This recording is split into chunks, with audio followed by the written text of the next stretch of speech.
안녕하세요. 미스터리 수사국입니다. 오늘은 그리스의 콘스탄티노스 2세의 여동생이자 스페인의 왕비 소피아의 이야기를 해보겠습니다. 소피아 왕비는 2025년 87세로 현재 이미 멸망한 그리스 왕실에서 태어났습니다. 그녀의 아버지와 남동생, 남편은 한때 왕이었고 그녀의 아들은 현재 스페인의 왕입니다. 그녀의 어머니는 독일의 공주였으며 독일 황제 빌헬름 2세의 유일한 외손녀였습니다. 이런 인물 설정이 고대 시대에 있었다면 아마도 한 손으로 하늘을 가릴 정도로 강력한 인물일 것입니다. 하지만 시대가 변했고 더군다나 남편이 능력이 없었기에 그녀의 삶은 미디어에서 스페인에서 가장 외로운 여성이라고 불릴 정도로 힘든 삶이었습니다. 1938년 소피아는 나치 지배하에 그리스에서 태어났으며 스페인 왕 파울 1세와 왕비 프리드리케의 첫째 딸입니다. 어렸을 때는 독일군을 피하기 위해 가족과 함께 아프리카로 피난을 갔습니다. 그녀의 큰아버지와 전 왕은 그리스 왕의 필수 아이템은 여행 가방이다 라고 농담을 했다고 합니다. 사실 그 말이 맞았죠. 유랑 생활을 거의 평생 보낸 그리스의 마지막 왕 콘스탄티노스 2세가 그의 큰아버지를 마음속으로 우울하게 저주하지 않았을까요? 제2차 세계대전이 끝난 후 그들은 그리스로 돌아와 소피아는 드디어 풍족한 환경에서 성장했으며 독일에서 중학교를 다녔습니다. 소피아는 귀여운 인형 같은 얼굴에 키가 크고 동생처럼 운동에도 능했습니다. 그들은 1960년 로마 올림픽에 요트 경기에도 참가했고 동생은 금메달을 따기도 했습니다. 그리스 왕실은 왕실 간 결혼을 특히 선호했습니다.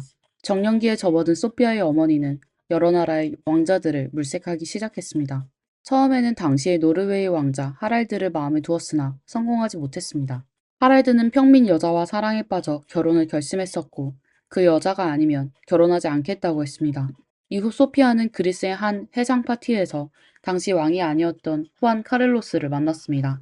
카를로스는 소피아 어머니의 첫 번째 선택은 아니었는데 당시 스페인은 프랑코 독재 아래 있었고 카를로스는 명목상의 왕자에 불과했으며 그가 미래의 왕이 될지 확실치 않았기 때문입니다.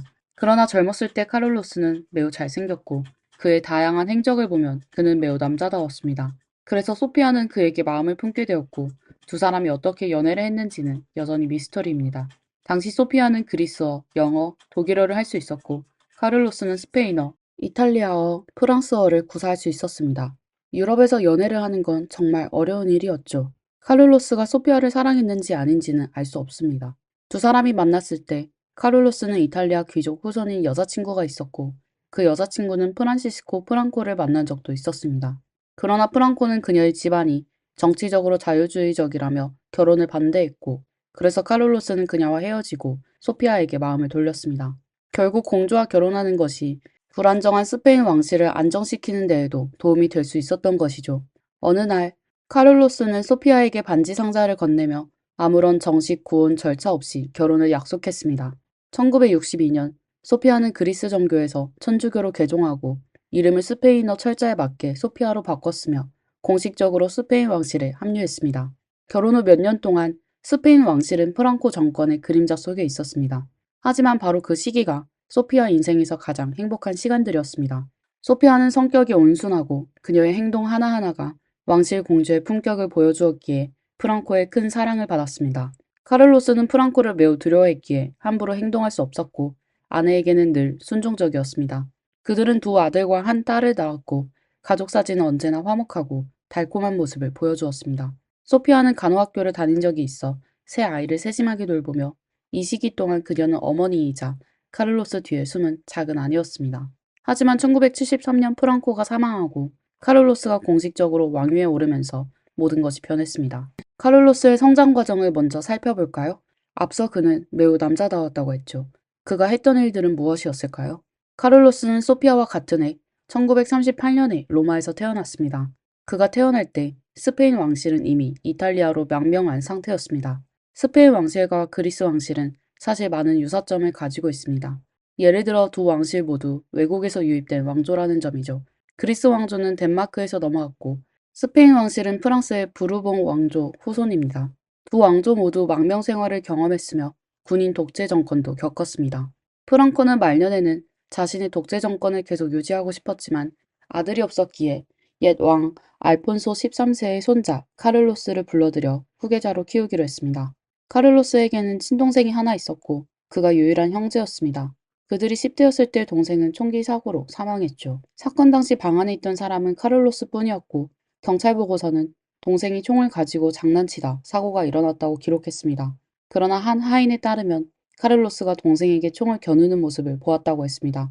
카를로스는 사적으로 자신이 총에 실탄이 없다고 생각했었다고 인정했습니다. 그의 아버지는 사건 후 카를로스의 목을 조르며 미친 듯이 네가 일부러 그랬던 건 아니지? 라고 말하며 물었다고 합니다. 카를로스가 성인이 된 후 총기와 관련해 불편함을 보이지도 않았고 여전히 사냥을 즐기는 모습을 보였습니다. 프랑코는 살아있는 동안 카를로스가 권력을 이어받고 독재체제를 계속 유지하기를 바랐습니다.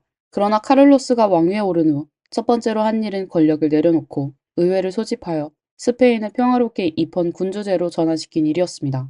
즉 카를로스는 단독으로 스페인이 무혈로 독재에서 민주국가로 전환되도록 만든 주역이었습니다.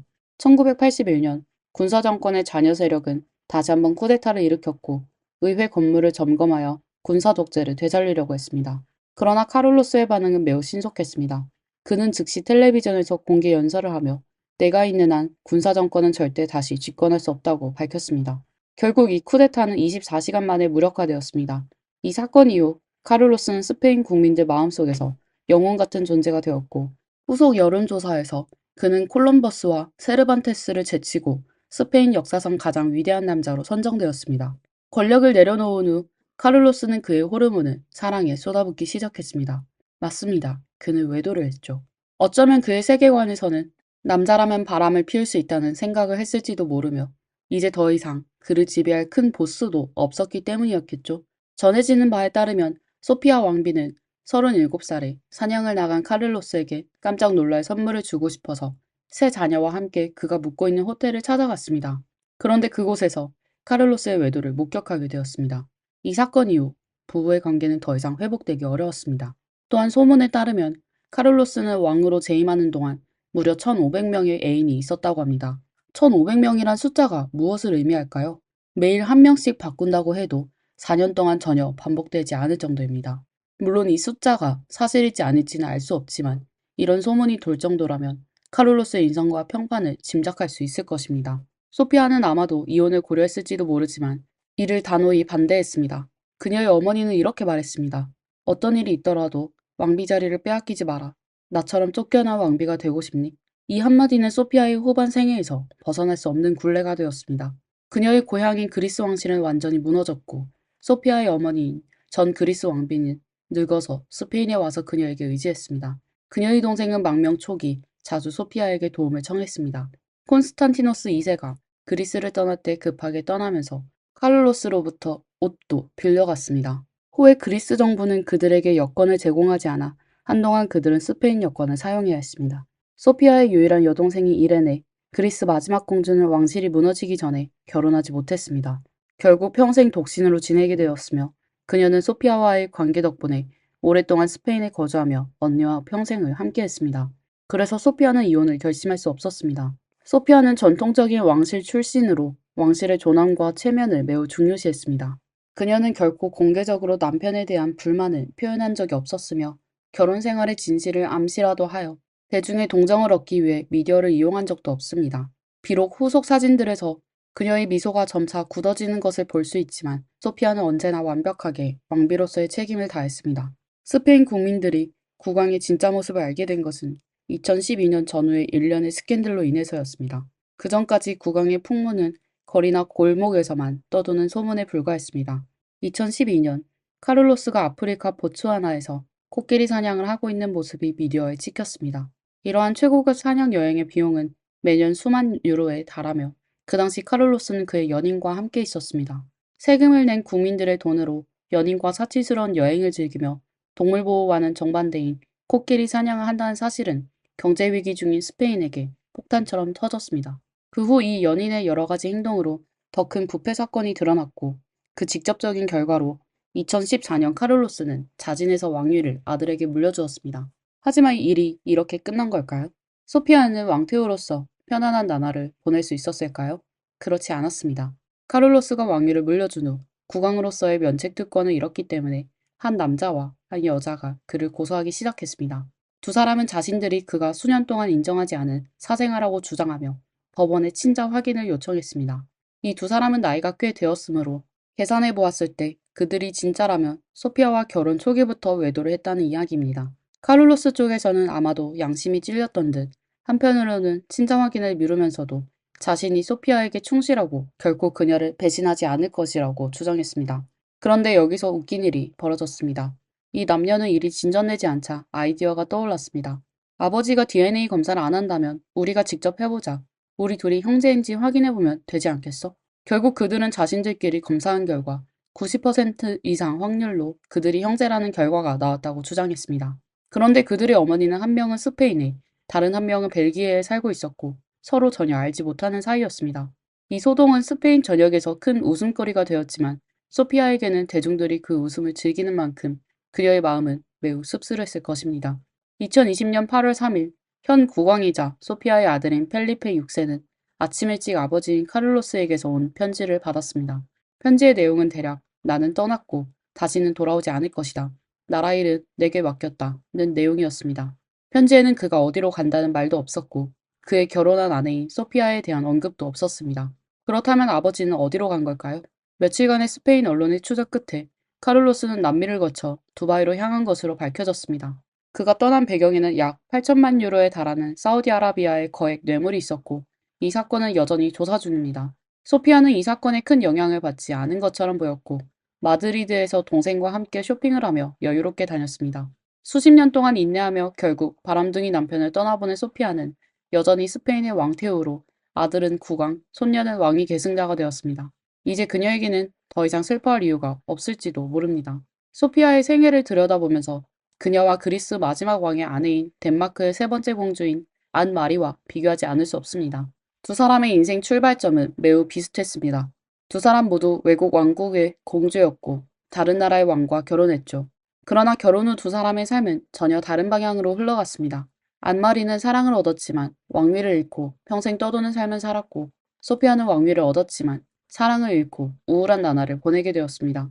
이제 소피아의 사위와 며느리에 대해 이야기를 할 시간입니다. 소피아는 총 3명의 자녀를 두었으며 그들 모두 매우 훌륭한 인물들이었습니다. 둘째 딸인 크리스티나 공주는 1988년 서울올림픽에서 스페인 대표팀의 기수였고 막내 아들인 현 국왕 펠리페 6세는 1992년 바르셀로나 올림픽에서 스페인 기수로 활동했습니다. 그들은 모두 올림픽에서 경쟁에 참여한 경력이 있습니다.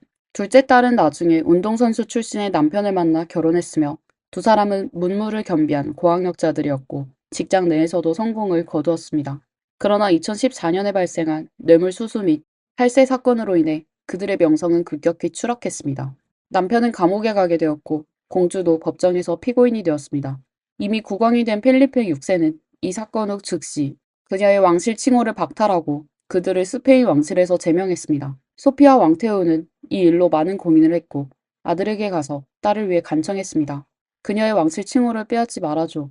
그러나 펠리페 6세는 이를 거절했으며 왕실의 이미지를 보호하기 위해 그 이후로 펠리페 6세 가족은 공개 행사에서 크리스티나 공주 가족과 함께 모습을 드러내지 않았습니다. 스페인 왕실에서 일어난 여러 가지 스캔들 후 펠리페 6세는 자신의 입지를 지키기 위해 매우 신중하게 행동한 것이었습니다. 여기서 말할 아들 며느리 이야기는 바로 유명한 레티지아 왕비입니다. 그녀의 이야기도 매우 흥미롭고 여기서는 그녀와 소피아의 시어머니, 며느리 관계에 대해 간단히 말해보겠습니다. 그녀는 평민 출신으로 왕실에 입성한 첫 번째 인물이었고 그 과정에서 소피아의 지원을 받았습니다. 분명히 소피아는 아들의 결혼이 자신과 같은 길을 걷지 않기를 바라며 아들이 행복하기를 바랐습니다. 레티지아도 그에 대한 감사의 표시로 처음에는 시어머니와 좋은 관계를 유지했습니다. 하지만 시간이 지나면서 두 사람 사이에 불화의 소문이 점차 퍼졌습니다.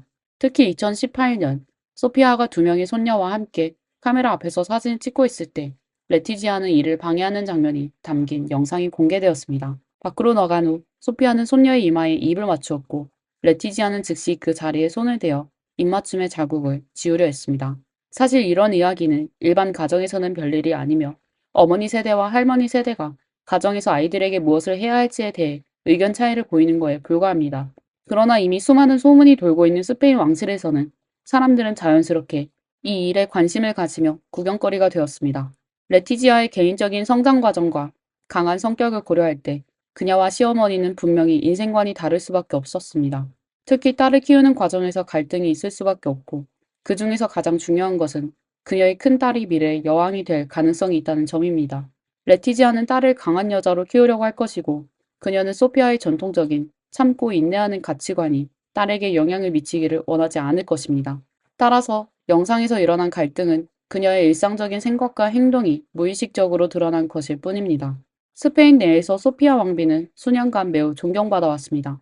국민들은 그녀가 왕실의 이익을 개인적인 이익보다 우선시하고 카를로스와 함께 수많은 세월을 견디며 참아낸 점을 높이 평가했습니다. 물론 소피아의 삶을 비판하는 매우 날카로운 언론도 있었습니다. 이들은 소피아의 삶이 모든 면에서 실패했다고 주장합니다. 아내로서, 어머니로서, 할머니로서 그녀는 이혼할 시점에 이혼하지 않았고 스스로 자신을 결혼이라는 무덤에 묻어버린 것처럼 보였으며 그녀의 친손녀가 미래의 여왕이 될 것 같지만 소피아와의 관계는 그리 친밀하지 않다고도 했습니다. 어떻게 보면 왕비라는 신분을 제외하고 보면 소피아는 불행한 결혼에 갇힌 가련한 평범한 여성에 불과합니다. 이는 세상에 있는 수많은 결혼에서 타협을 한 여성들과 다를 바 없습니다. 그 중에는 자신만의 이유도 있고 시대적 원인도 존재합니다. 자신이 가진 능력이 제한적일 때 더 많은 것을 얻기 위해 젊은 시절 자신이 지키겠다고 결심한 한계를 낮추는 경우가 많습니다. 다이애나 왕세자비가 했던 그 충격적인 세 명의 결혼은 너무 답답하다는 말이 바로 왕실의 세속적인 결혼 전통을 깨는 천둥소리 같은 말이겠죠. 이 소리 한 번이 얼마나 많은 결혼에서 잠들어 있던 여성들을 깨웠는지 모릅니다. 다시 소피아로 돌아가면 그녀는 그런 시대에 태어나 수많은 정치적 변동을 겪었습니다. 오늘날의 유럽 왕실에서 젊은 세대들은 소피아처럼 큰 양보를 하려고 할지는 상상하기 어렵습니다. 이는 한편으로 여성의 사회적 지위가 얼마나 향상되었는지 보여주는 일면이기도 합니다. 이번 영상의 내용은 여기까지입니다. 더 듣고 싶은 이야기가 있으면 댓글로 남겨주세요. 구독도 잊지 말아주세요. 다음 영상에서 다시 뵙겠습니다. 호주의 화창한 페어리 비치에서 한 절망에 빠진 어머니가 경찰에게 울며 "저기요, 경찰인가요? 제 딸이 실종됐어요. 제 딸이 실종됐어요." 라고 외치고 있었습니다. 경찰은 수년간 실종된 소녀를 찾았었지만 아무런 단서를 찾지 못했습니다. 그럼 소녀는 어떻게 실종된 걸까요? 누구에게 납치된 걸까요? 파도에 휩쓸린 걸까요? 아니면 몰래 어디에 숨어 있었던 걸까요? 타월로 소녀를 감고 데려간 그 남자는 누구였을까요? 가족들은 결국 아이가 어떻게 실종되었는지 알아낼 수 있을까요? 안녕하세요. 미스터리 수사국입니다. 오늘은 호주 해변에서 미스터리하게 사라진 소녀에 대해 소개해드리겠습니다.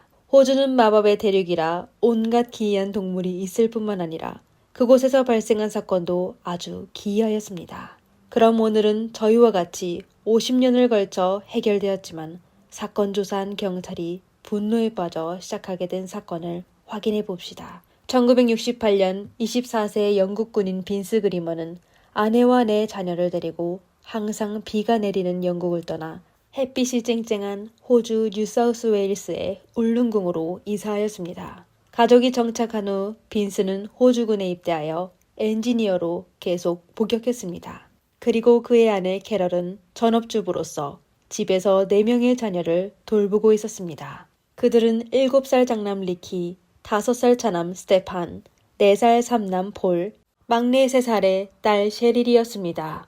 가족의 막내이자 외동딸인 셰릴은 자연스럽게 온 가족의 사랑과 애정을 독차지하게 되었습니다. 하지만 얼마 지나지 않아 사랑스러운 셰릴이 참변을 당할 거라고는 상상도 하지 못했는데요.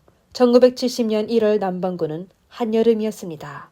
1월 12일 아침부터 날씨가 유난히 더웠습니다. 아버지 빈스는 여느 때와 같이 일찍 군영으로 갔습니다. 그리고 어머니 캐럴은 집안일을 마칠 때 온몸이 땀이어서 더위를 식히기 위해 4 자녀를 데리고 인근의 바닷가로 가기로 하였습니다. 그들은 그 해변으로 여러 번 놀러 간 적이 있어 캐럴은 별로 위험하다고 생각하지 않았습니다. 이윽고 5사람은 해변에 도착하였습니다. 상쾌한 바닷바람과 차가운 바닷물이 순식간에 사람을 시원하게 하였는데요. 그들은 그렇게 해변에서 몇 시간 동안 즐겁게 시간을 보냈습니다.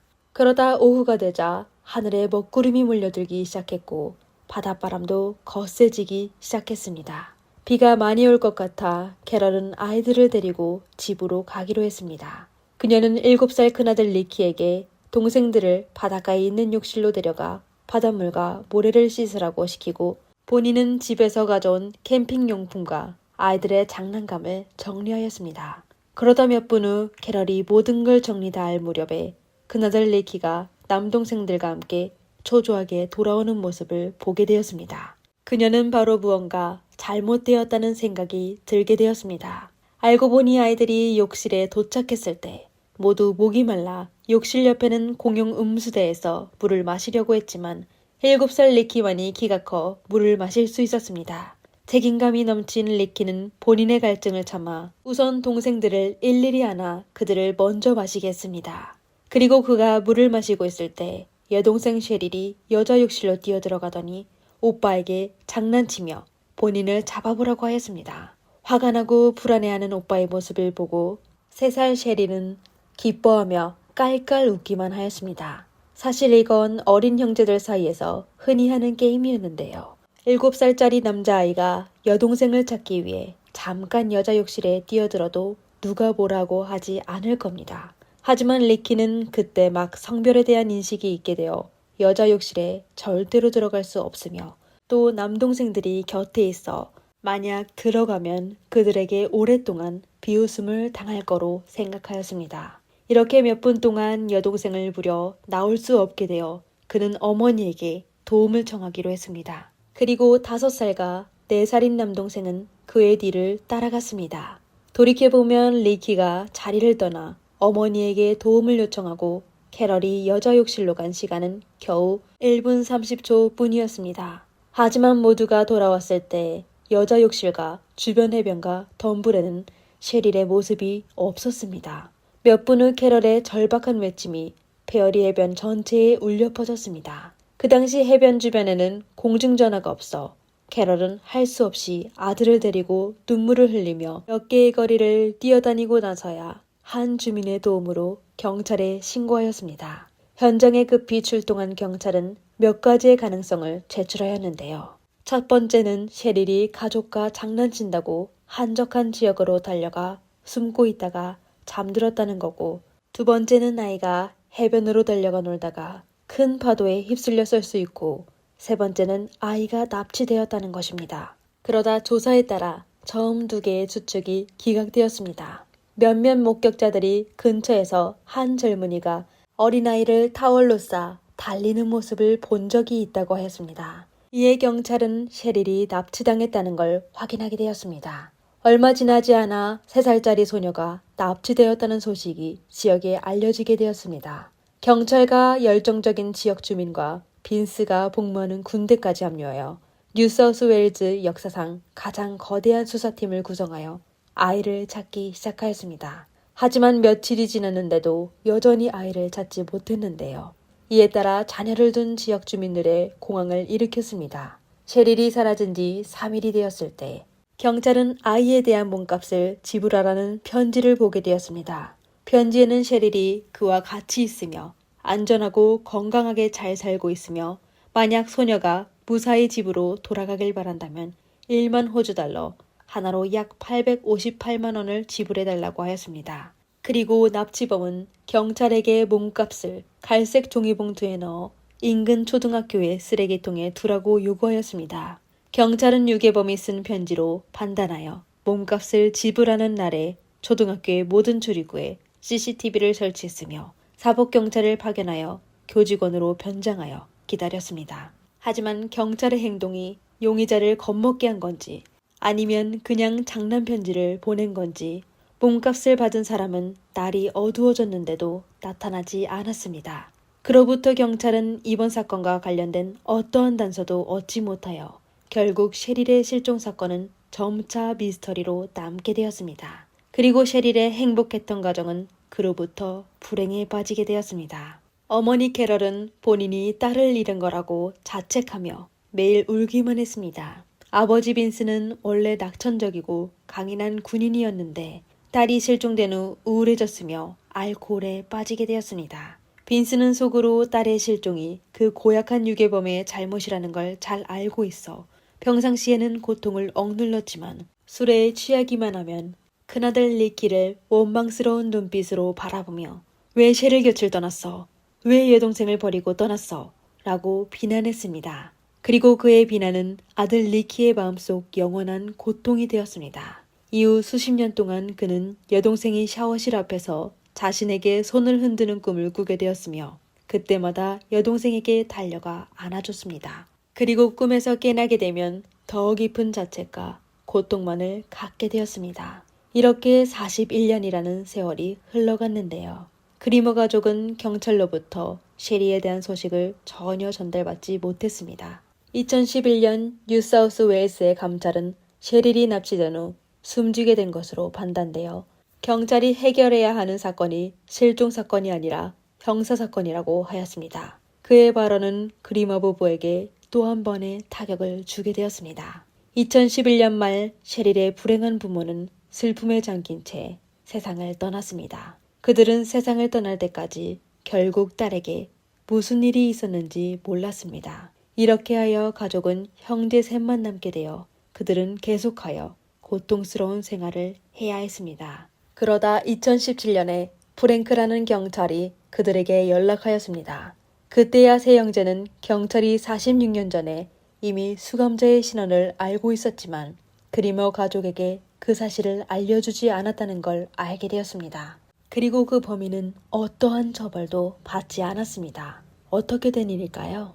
2016년에 프랭크 형사는 퇴직을 앞둔 선배로부터 10여 건의 오래된 미스터리 사건 파일을 받게 되었습니다. 선배는 그 파일 속에 분명히 범인을 잡을 수 있는 단서가 감춰 있을 것이라고 프랭크가 선배들이 해결하지 못한 조사를 완성했으면 하였습니다. 이렇게 프랭크는 시간이 날 때마다 파일을 조금씩 분류하여 전자 파일로 정리하였습니다. 그러다 셰릴의 실종 파일을 정리할 때 피의자의 자백서와 경찰이 그의 자백에 따라 수사한 내용이 담긴 서류를 발견하였습니다. 셰릴이 실종된 지 18개월 후인 1971년 6월에 한 17세 청년이 울릉공 경찰서로 찾아가 자신이 셰릴을 납치하여 숨지게 한 범인이라고 자백했습니다. 그는 사건 당일 바닷가를 돌고 있을 때 욕실에서 오빠들과 놀고 있는 셰릴을 보게 되었다고 하였습니다. 그리고 세 소년이 떠난 후 그는 셰릴의 곁으로 달려가 타월로 아이를 감싼 후 데려갔습니다. 그러다 먼 거리를 도망친 후 아이의 입을 막은 손을 놓자 아이가 비명을 지르기 시작했습니다. 놀라게 된 그는 셰릴의 입을 다시 막기 시작했는데 코도 같이 막게 되어 아이가 숨지게 되었습니다. 그 후 그는 사람이 없는 공터에 셰릴을 묻어버렸습니다. 그러다 1년이 넘도록 그 젊은이 마음속에 자책에 견디지 못하여 경찰서로 가 자수하였습니다. 경찰은 그의 자백이 진실이라고 믿고 그의 진술로 숨진 셰릴을 찾아내기만 하면 사건을 종결할 수 있다고 믿었습니다. 하지만 경찰이 젊은이가 언급한 공터에 도착했을 때 그곳은 개발 중이며 시끄러운 기계가 돌고 있었습니다. 그 청년이 얘기한 공터의 모습이 보이지 않았습니다. 그의 진술에 따르면 셰릴이 묻힌 곳에는 낡은 울타리와 젊은 그리고 작은 개울이 좁은 골목과 이어져 있었습니다. 하지만 경찰이 찾아갔을 때는 아무것도 보이지 않았습니다. 이에 경찰은 그곳의 주인에게 연락하여 상황을 조사했는데 주인은 자신의 땅에 울타리나 젊은 그리고 개울이 없었다고 하며 그 청년이 거짓말을 했다고 하였습니다. 주인의 증언과 어린 숨진 아이를 찾을 수 없어 경찰은 청년이 거짓말을 했다고 판단하여 그를 집으로 보냈습니다. 그리고 청년에 대해 경찰은 에피소드로만 여겨 셰릴의 부모에게는 전혀 언급하지 않았습니다. 그러다 시간이 흘러가며 사람들은 그 청년을 잊게 되고 그에 대한 기록은 50년 동안 파일로 남아있다. 2016년이 되고서야 프랭크 경찰의 주의를 다시 받게 되었습니다. 선임 형사로서 프랭크는 용의자의 자백을 읽은 후 신빙성이 매우 높다고 느꼈습니다. 일반인이라면 거짓말을 하게 되면 세부적인 묘사를 많이 할 수 없었기 때문이었습니다. 그는 바로 셰릴의 새 오빠에게 연락하여 관련 파일을 그들에게 보내 세부 사항을 확인하였습니다. 그 당시 그리머 가문의 세 형제는 이미 50대 중반이었는데 용의자의 자백을 보고 다시 희망을 품게 되었습니다. 특히 마지리키는 피의자가 가까운 곳에서 내남매가 샤워실 곁을 간 모습을 목격했다고 하며 가장 큰 남자애가 번갈아 가며 동생들을 안겨 물 마시게 했다는 내용은 사건 당시 경찰에게도 얘기한 적이 없다고 하며 그 장면을 언급할 수 있는 사람이 유력한 용의자라고 하였습니다. 그것뿐만 아니라 피의자는 쉐릴이 사라졌을 때 아이가 입고 있던 파란색 수영복의 무늬와 몸의 두른 수건에 붉은 자국이 있었다는 부분도 정확히 얘기했었습니다. 그건 그들이 어렸을 때 엄마의 립스틱으로 그린 그림이었습니다. 그리고 이 부분에 대해 경찰은 외부에 공개한 적이 없어 자수한 사람은 분명 그 당시 여동생을 납치한 사람이 맞았을 것입니다. 셸리의 새오빠에게 확인받은 후 프랭크 형사는 다시 셰릴이 매장될 수 있는 곳을 찾아갔습니다. 그 당시 예전 경찰에 협조했던 토지 주인은 이미 세상을 떠났고 그의 아들이 프랭크의 질문을 받았는데 그의 아버지와 완전히 다른 증언을 하였습니다. 그는 그곳에 목장과 철문 그리고 오솔길과 개울이 있었다는 걸 분명하게 기억하고 있다고 진술했습니다. 그리고 본인의 아버지가 아마 구매한 토지가 사건에 연루되면 가치가 떨어질까봐 걱정되어 거짓말을 한 것 같다고 하였습니다. 아쉽게도 50년이 지났고 그 당시 토지 개발 과정에서 발굴과 파쇄가 더해져 어린 셰릴은 찾을 수가 없었습니다. 그리고 유일한 돌파구는 자수한 용의자와 그의 증언뿐이었습니다. 프랭크는 그 당시 남겨진 이름과 기타 정보로 자수한 젊은이를 찾아냈는데요. 그리고 그 당시 그는 이미 60대 노인이었습니다. 경찰에 풀려난 뒤 그는 800km 떨어진 빅토리아주의 멜버른으로 이사하여 지금까지 살고 있었습니다. 프랭크 경찰은 급히 멜버른으로 날아가 용의자의 집 앞에 도착하여 문을 두드리기 시작했습니다. 다시 나타난 경찰을 보게 된 남자는 아주 침착하게 수년간 경찰을 기다리고 있었다고 하였습니다. 그리고 프랭크가 자백서를 제출했을 때 그 남자는 자백서에 적힌 내용이 본인이 직접 제공한 거고 경찰의 협박을 받은 적이 없었다고 하였습니다. 그의 말을 듣게 된 프랭크는 흥분하며 그가 쉐리를 납치하고 숨지게 한 죄수라는 자백서를 다시 작성할 수 있냐고 물었습니다. 남자는 진술서와 펜을 가져갔지만 서명하지 않았습니다. 그는 한참을 망설이다가 마음을 바꾼 듯 펜과 종이를 앞으로 밀며 본인은 무고하다고 하였습니다. 단연간의 경찰 일을 해온 프랑크는 용의자가 일시적으로 마음을 바꿔 범행을 부인하는 상황이 새롭지 않았습니다. 그는 피의자가 40여 년 전에 자백한 진술과 확보된 증인의 증언으로 진술서의 내용을 확인하게 할 수 있어 재판 단계까지만 들어갈 수 있다면 배심원단을 설득하여 용의자를 유죄 판결할 수 있을 거라고 믿었습니다. 그러다 2017년 3월에 프랭크는 용의자를 체포하여 시드니로 다시 데려가 구치소에 수감하여 재판을 기다렸습니다. 하지만 2년 후인 2019년에 재판 전인 청문회에서 판사가 모든 사람을 놀라게 한 결정을 내렸습니다. 용의자의 변호인은 49년 전 피고인의 자백을 증거에서 배제해달라고 법원에 요청하였습니다. 당시 피의자가 17세에 불과한 미성년자인데 경찰이 그의 자백을 기록했을 때 보호자에게 출석을 알리지 않아 그의 자백은 비정규적인 경로를 통해 얻은 것으로 증거로 사용할 수 없다고 하였습니다. 이에 대해 검찰도 해석을 줬는데요. 피고인이 1971년에 자수했었는데 그 당시 법적으로 만 16세 이상의 청소년이 경찰서에서 진술할 때 보호자 동반이 필요 없었습니다. 그리고 나이 제한이 18세로 된 건 몇 년 후였습니다. 따라서 피고인의 자백은 그 당시 합법이어서 지금도 여전히 유효한 것으로 간주되어야 한다고 했습니다. 이후 검찰과 변호인 모두가 각자의 의견을 내놓았는데 사실 전부 각자의 도리가 있었습니다. 그러다 판사는 결국 피고인의 권리와 이익을 보호하는 게 더욱 중요하다고 생각하여 새로운 법률에 따라 50년 전의 한 자백을 제외하기로 했습니다.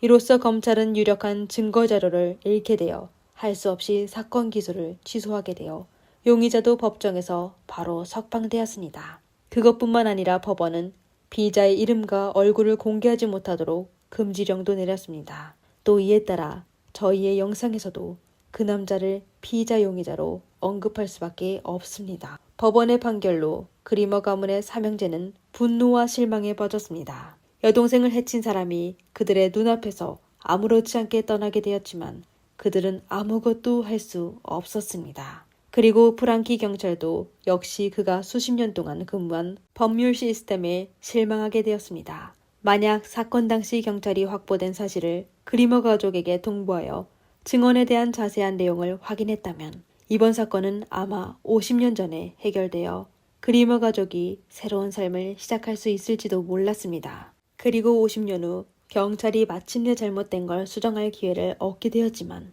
판사의 판결에 실패하였습니다. 이에 프랑크는 분노에 참을 수 없어 사직하기로 하였습니다. 호주의 법률과 규정에 따르면 셰릴의 억울함은 영원히 해결되지 않을 겁니다. 사람들이 할 수 있는 건 그녀의 이야기를 퍼뜨려 더 많은 사람에게 알리는 것뿐입니다. 오늘의 사건은 여기까지입니다. 여러분은 사건에 대해 어떻게 생각하시나요? 댓글에 남겨주세요. 다음 영상에서 뵙겠습니다. 감사합니다. 이상 미스터리 수사국이었습니다. 안녕하세요. 미스터리 수사국입니다. 오늘은 새 모자의 불행에 관해 소개해드리겠습니다. 1994년 10월 3일 카나가와현 요코하마의 케인 운하에서 한 여자와 두 아이를 발견하게 되었는데 그들은 플라스틱 시트에 쌓여 무거운 물건을 몸에 묶은 채 물속으로 버려졌습니다. 그들의 가족이 며칠 전에 실종 신고를 한 적이 있어 세 사람의 신원은 빠르게 확인되었습니다. 그들은 이바라기현에 거주했었는데 여성은 두 아이의 엄마 31세의 노모토 에이코였고 딸은 2살의 아이미이며 아들은 1살 된 유사쿠였습니다. 경찰에 신고한 사람은 여성의 29세 남편 노모토 이와오였습니다. 노모토는 종합병원의 의사였는데요. 경찰은 그를 경찰서로 불러 모자 3명을 확인하며 그들의 행적과 세상을 떠나기 전에 무슨 일이 일어났는지 확인하여 단서를 찾아 사건을 해결하려고 했습니다.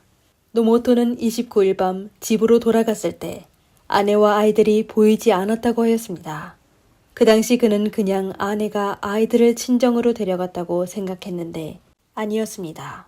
뭔가 이상하다고 느껴지게 된 그는 바로 경찰에 신고하였습니다.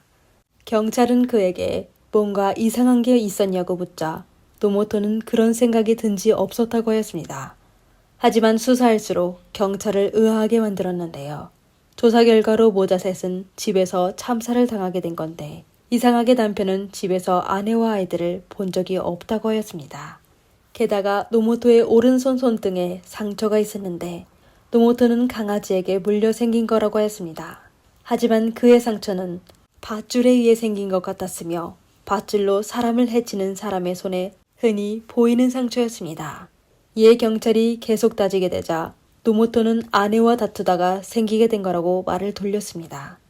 그리고 노모토는 그 당시 본인의 행적을 숨기려고 했는데 본인이 갔다고 한 곳을 들린 적이 없으며 그의 차는 다른 곳에 나타났었습니다.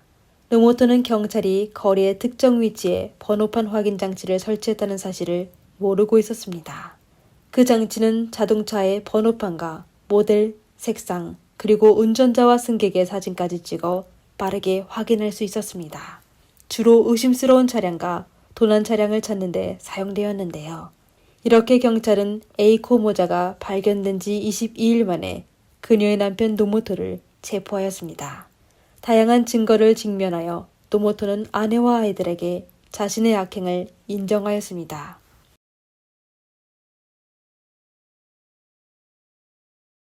그럼 노모토 이와오는 어떤 사람이었을까요? 사건 당시 29세의 노모토 이와오는 1965년에 이바라기현의 농가에서 태어나 자랐습니다. 그는 어렸을 때부터 매우 똑똑하여 성적이 아주 좋았는데요.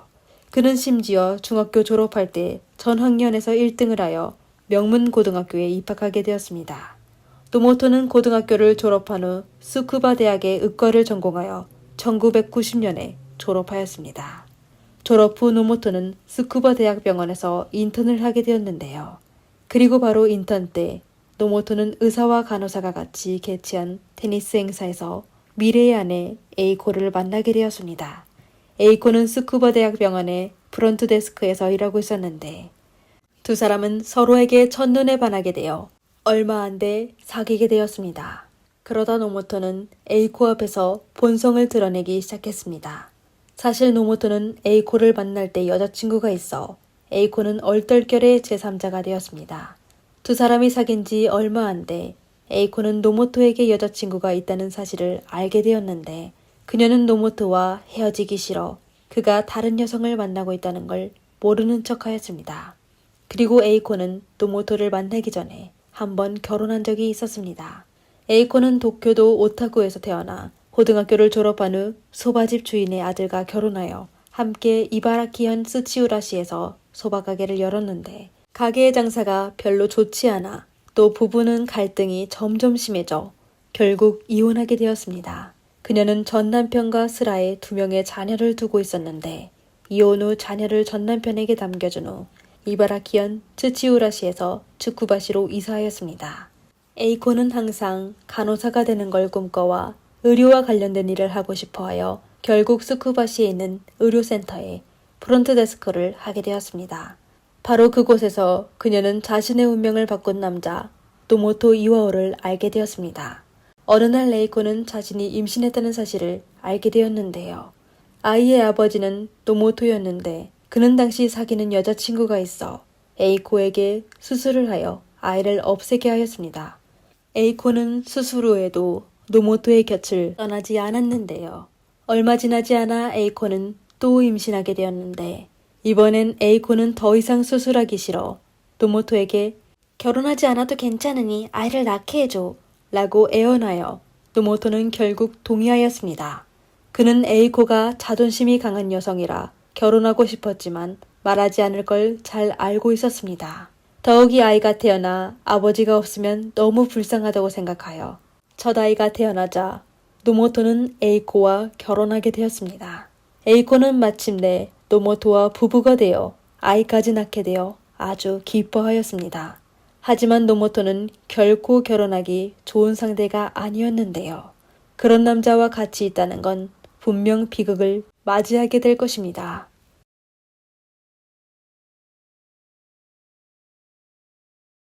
노모토는 츠쿠바 대학병원에서 인턴 생활을 마친 후 한 병원으로 가 일하게 되어 1,500만엔, 하나로 약 1억 3천만 원의 연봉을 받게 되었습니다. 일반 직장인에 비해 아주 높은 수입이었는데 그는 이에 만족하지 않고 더 많은 돈을 벌기 위해 그는 오사카와 고베의 부동산에 투자하였습니다. 하지만 그는 집을 구입한 후 다양한 비용을 지불해야 하는 걸 모르고 있었는데요. 시간이 지나자 부동산에 발생한 비용은 노모토의 부담이 되었습니다. 그는 부동산을 판매하면 손해가 적을 건데 조금만 기다리면서 다시 돈을 벌 수 있을 거로 생각하여 돈을 빌려 부동산을 유지하는 데 썼습니다. 하지만 결국 집값은 크게 오르지 않았고 그의 빚만 늘어나게 되었습니다. 그리고 노모토는 결혼한 후에도 계속 바람을 피웠습니다.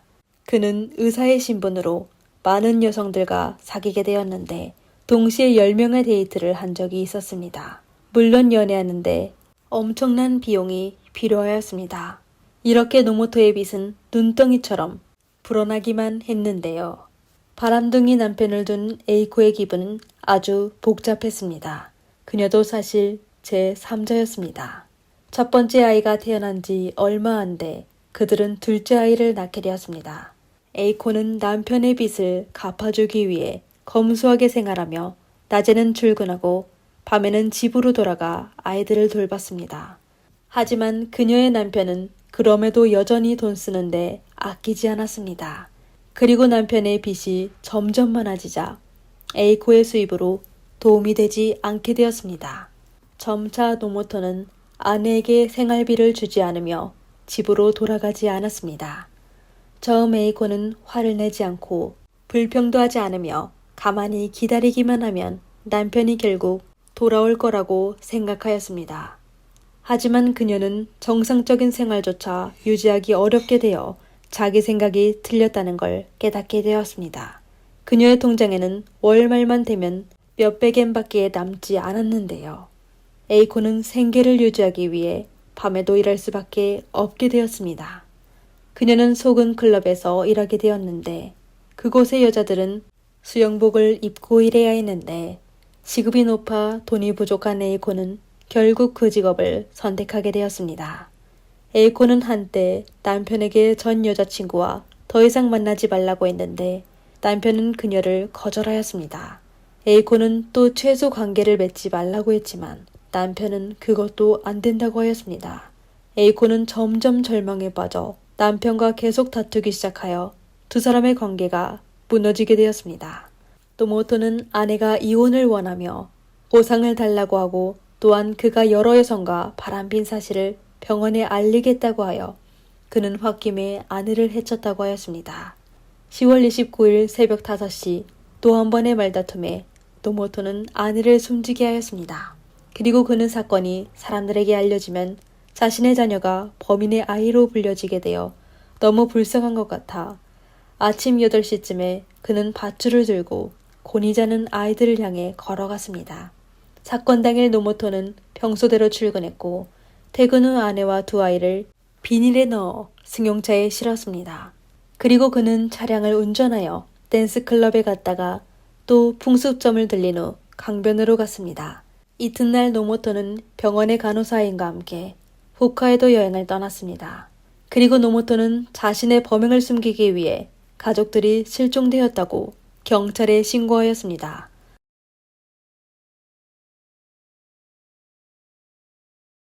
노모토는 자신의 악행을 인정했지만 아직 두 개의 의문점이 있었는데요. 우선 비닐봉지에 묶은 매듭인데 세 사람 중 한 사람의 몸에는 가만히 매듭이 묶어져 있었습니다. 그런 매듭 방식은 아주 오래전에 농부들이 쌀가마니를 묶을 때 사용했던 특별한 매듭이었습니다. 오늘날의 젊은 사람들은 가마니 매듭을 거의 몰랐고 우리가 흔히 얘기하는 풀 수 없는 매듭을 많이 사용하였습니다. 현장 시뮬레이션에서도 노모토는 풀 수 없는 매듭으로 묶었습니다. 이에 사람들은 그가 공범이 있는 거로 추측하였습니다. 그럼 그 공범은 누구였을까요? 아니면 노모토가 농가에서 태어나 자라게 되어 어렸을 때 조부모가 그에게 가마니 매듭을 묶는 방법을 가르쳐 주었는데 그가 자주 사용하지 않아 까맣게 잊고 있다가 사건 당일 그는 갑자기 범행을 저지르게 돼 얼떨결에 가마니 매듭을 묶게 됐을 수도 있었습니다. 그리고 노모토의 자백에는 범행 시간도 이상했습니다. 경찰은 아들의 뱃속에서 소화되지 않은 초콜릿을 발견했습니다.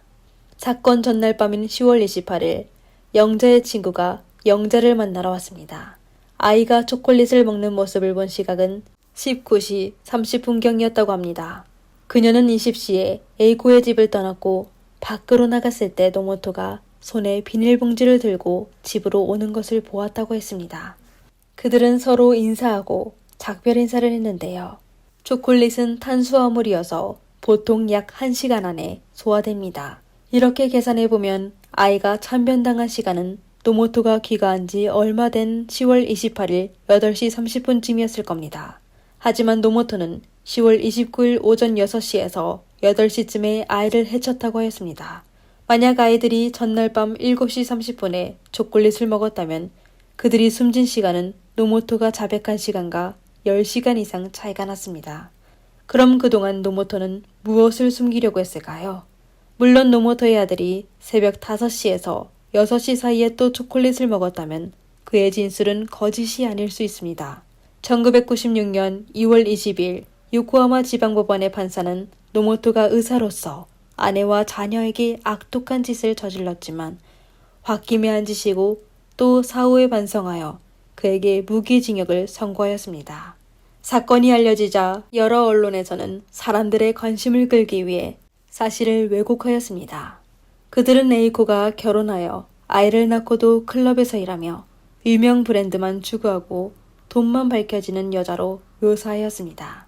이에 사건에 대해 잘 모르는 사람들이 에이코의 협박으로 노모토가 악독한 짓을 하게 되었다고 믿어 3,000명이 넘는 사람들이 노모토의 형을 감형해달라는 청원서를 법원에 제출하였습니다. 그들은 노모토가 좋은 사람이고 헌신적인 좋은 의사라고 하였습니다. 하지만 노모토가 직장에서 아무리 뛰어난 실력으로 훌륭한 의사가 되었더라도 아내와 아이들에게 그런 짓을 했다는 것은 결코 용서받지 못할 겁니다. 그리고 오늘날까지 노모토 이와오는 감옥에서 나오지 못하였습니다. 오늘의 사건은 여기까지입니다. 시청해주셔서 감사합니다. 이상 미스터리 수사국이었습니다. 감사합니다.